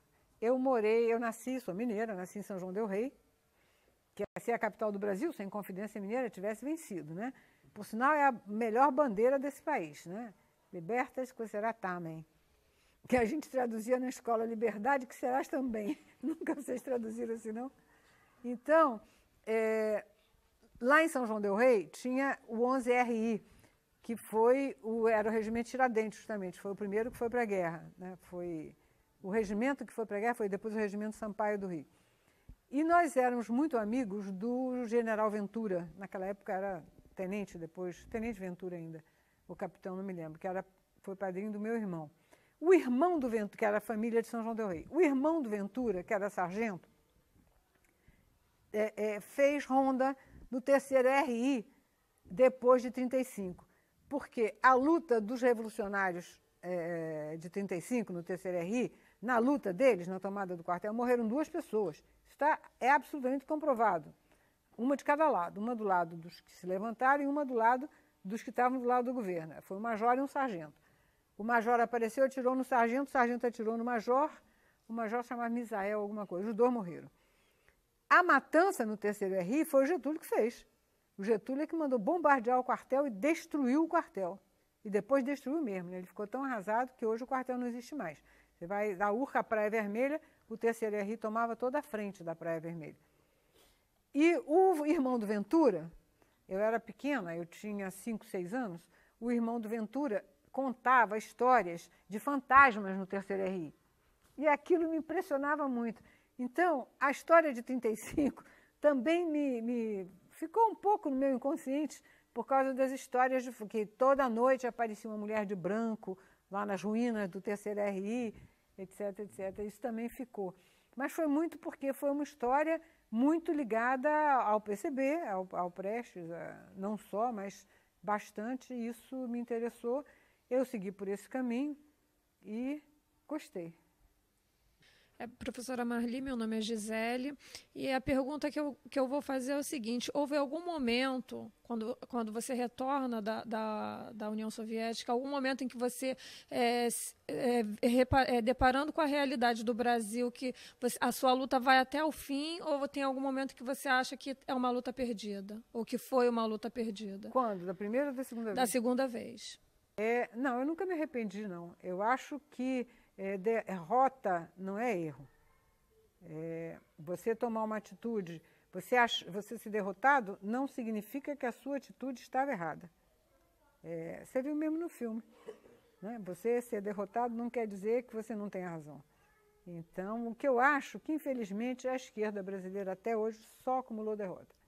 Só acumulou derrota e, como consequência disso, ela tem uma capacidade infinita de se dividir.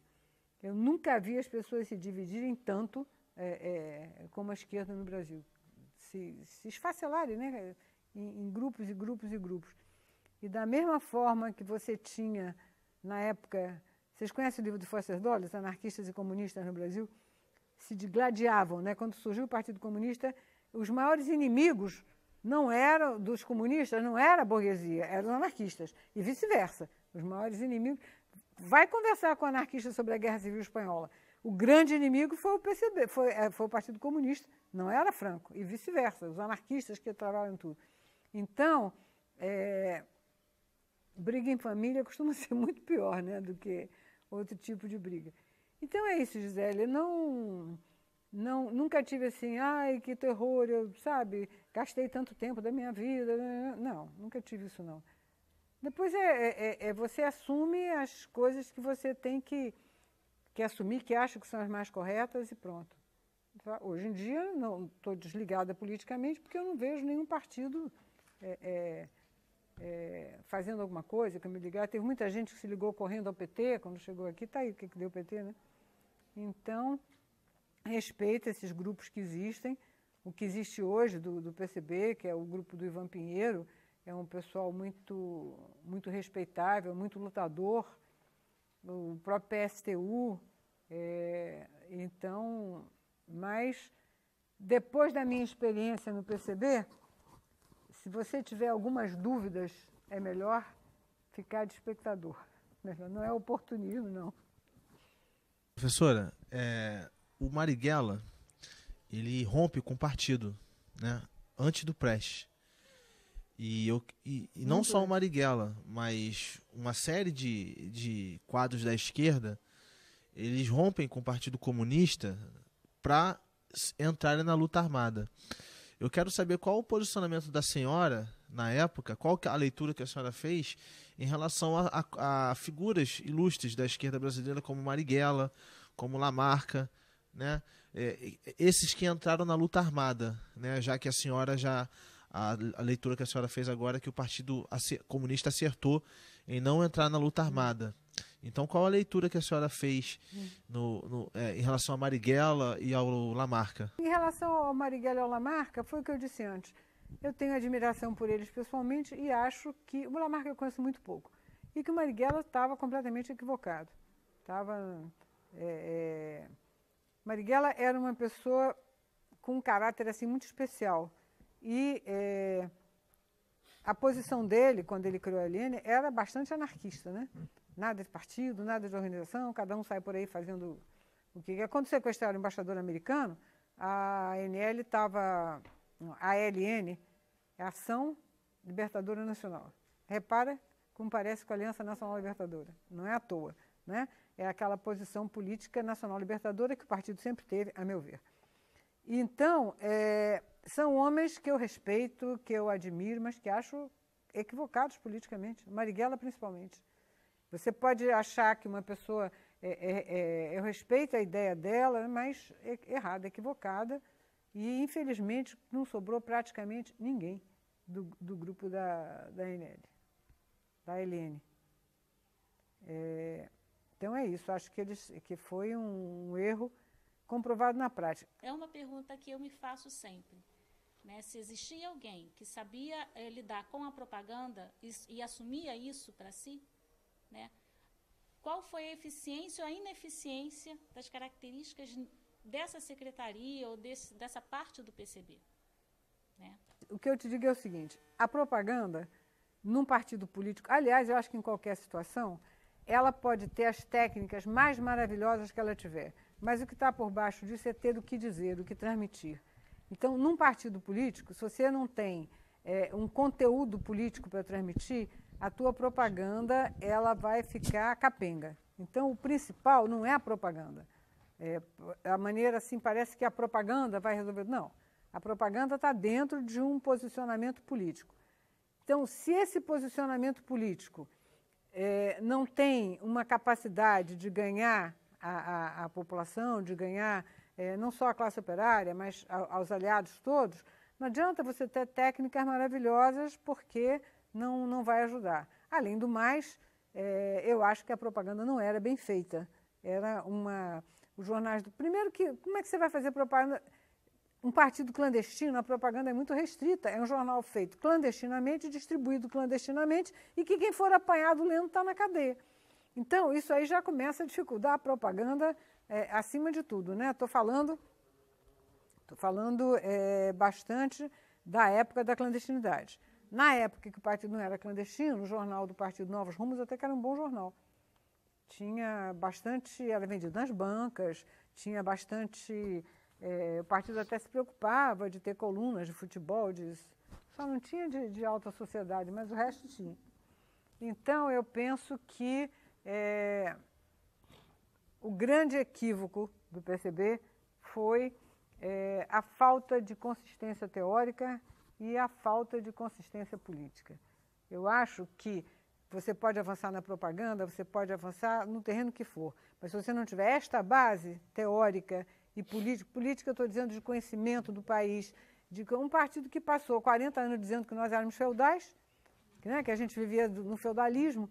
Quer dizer, então, como você pode elaborar uma boa política, uma boa propaganda, quando você está falando dos senhores feudais, que já são capitalistas há muito e muito tempo? Então, é isso que eu acho, esse que eu acho que foi o principal problema. Se você não tem uma teoria política na cabeça e não entende profundamente da situação do seu país, é muito difícil que você acerte, é muito difícil que você tenha uma boa propaganda.